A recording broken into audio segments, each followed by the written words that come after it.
Assalamualaikum warahmatullahi wabarakatuh. Di sini saya akan menjelaskan tugas UTS mata kuliah perilaku organisasi soal beserta jawabannya. Pertama, perkenalkan, nama saya Sera Yudiningrat dari Prodi S1 Administrasi Rumah Sakit semester 1. Langsung saja ke soalnya. Yang pertama, perilaku organisasi dipengaruhi perilaku kelompok. Perilaku kelompok dipengaruhi perilaku individu. Perilaku individu dipengaruhi perilaku organisasi. Jelaskan. Jawabannya yang pertama, perilaku individu merupakan perilaku bagaimana setiap orang bertindak dan bersikap di tempat kerja. Misalnya ada orang yang rajin dan selalu bersemangat, ada juga yang malas dan suka mengeluh. Sikap dan perilaku kita sebagai individu sangat mempengaruhi bagaimana kita bekerja dan berinteraksi dengan teman-teman di kantor. Lalu perilaku kelompok. Perilaku kelompok adalah cara orang-orang dalam sebuah kelompok bekerja sama untuk mencapai tujuan yang sama. Misalnya dalam sebuah tim. Dalam sebuah tim proyek, jika ada satu orang yang aktif dan positif, dia bisa bikin semangat teman-temannya. Tapi kalau ada yang pesimis atau tidak bekerja, bisa bikin suasana jadi tidak enak dan kelompok jadi kurang produktif. Lalu perilaku organisasi. Perilaku organisasi itu bagaimana keseluruhan organisasi atau perusahaan berjalan. Ini termasuk budaya kerja, nilai-nilai yang dianut dan aturan yang ada. Misalnya kalau sebuah perusahaan ada budaya menghargai karyawan, tentu karyawan akan merasa lebih dihargai dan bersemangat untuk belajar lebih baik. Lalu hubungan antara ketiganya yaitu yang pertama, perilaku individu mempengaruhi perilaku kelompok. Kalau orang-orang di dalam kelompok memiliki sikap yang baik, kerjasama di kelompok itu akan lebih lancar. Lalu perilaku kelompok mempengaruhi perilaku organisasi. Tim yang solid dan saling mendukung akan membantu organisasi mencapai tujuan lebih efektif, dan hal ini akan menciptakan suasana kerja yang lebih positif. Lalu perilaku organisasi mempengaruhi perilaku individu. Budaya dan kebijaksanaan yang baik dalam organisasi akan membuat individu merasa dihargai, sehingga mereka akan lebih semangat dan produktif. Soal yang kedua yaitu struktur organisasi, ada yang berbentuk lini, fungsi dan matriks. Jelaskan. Kemudian bagaimana struktur organisasi di rumah sakit. Jawabannya yang pertama, struktur organisasi lini ini adalah cara organisasi yang paling sederhana. Di sini setiap orang punya atasan langsung dan tahu siapa yang harus dilapor.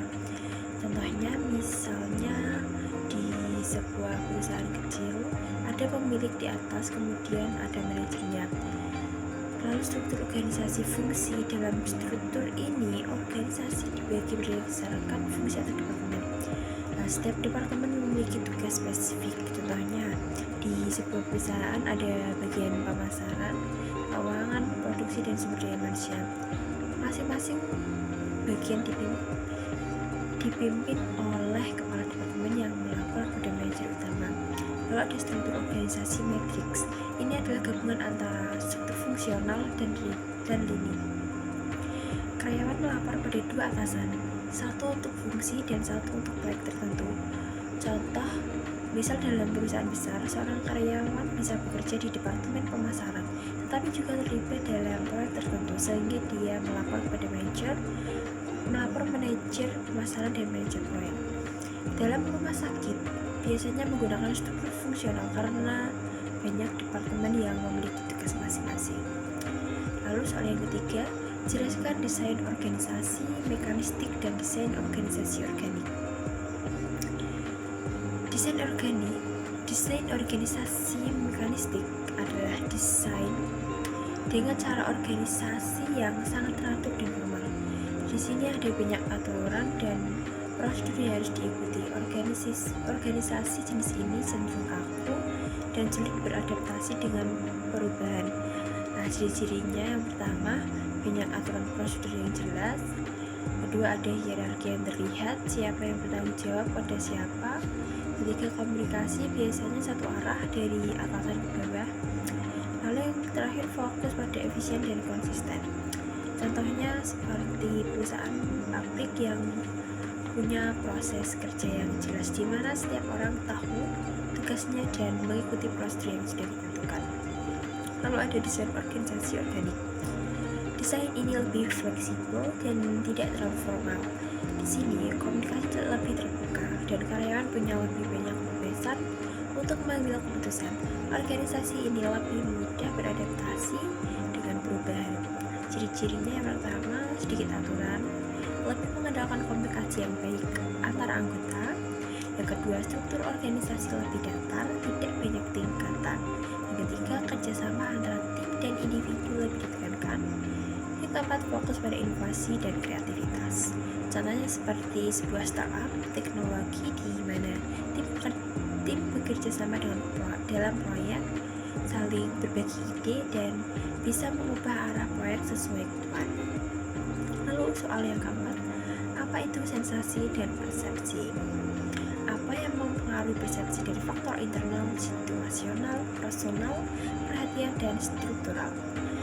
Nah, sensasi adalah proses ketika indera kita menerima rangsangan dari lingkungan. Ini adalah pengalaman awal saat kita merasakan sesuatu.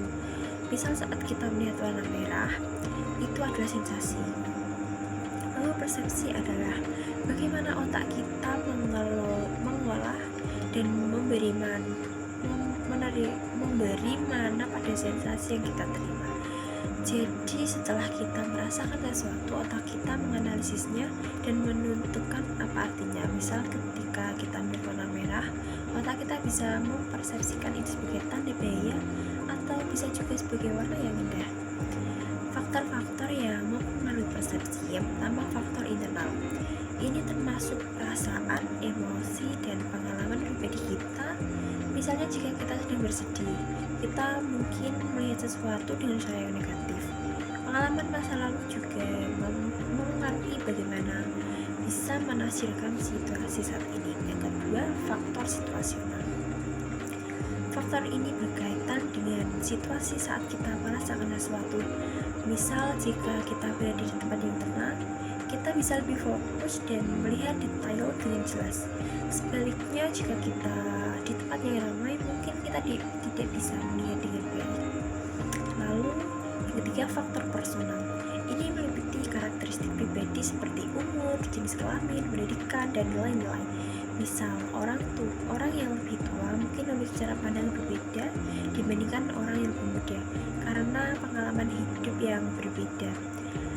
Lalu ada perhatian. Perhatian adalah kemampuan untuk fokus pada suatu hal dan mengabaikan yang lain. Jika kita fokus pada sesuatu, kita mungkin melewatkan hal-hal lain yang juga penting. Misal saat kita menonton film, kita bisa saja tidak mendengar suara di sekitar kita. Lalu ada faktor struktural. Ini berkaitan dengan cara sesuatu disusun atau diorganisasi. Misal jika sebuah gambar memiliki bentuk yang menarik, kita mungkin lebih mudah mengekspresikannya. Cara penyajian juga bisa mempengaruhi bagaimana kita melihat suatu informasi. Lalu yang soal yang kelima, jelaskan teori motivasi yang merujuk pada kebutuhan manusia. Yang pertama, teori kebutuhan manusia, teori hierarki kebutuhan Maslow. Teori ini dikembangkan oleh Abraham Maslow dan menggambarkan kebutuhan manusia dalam bentuk hierarki atau tingkatan. Maslow mengategorikan kebutuhan manusia menjadi 5 tingkatan yang disusun seperti piramida. Tingkatan kebutuhan. Yang pertama, kebutuhan fisiologis. Ini adalah kebutuhan dasar untuk bertahan hidup seperti makanan, minuman, dan tempat tinggal. Yang kedua, kebutuhan keamanan.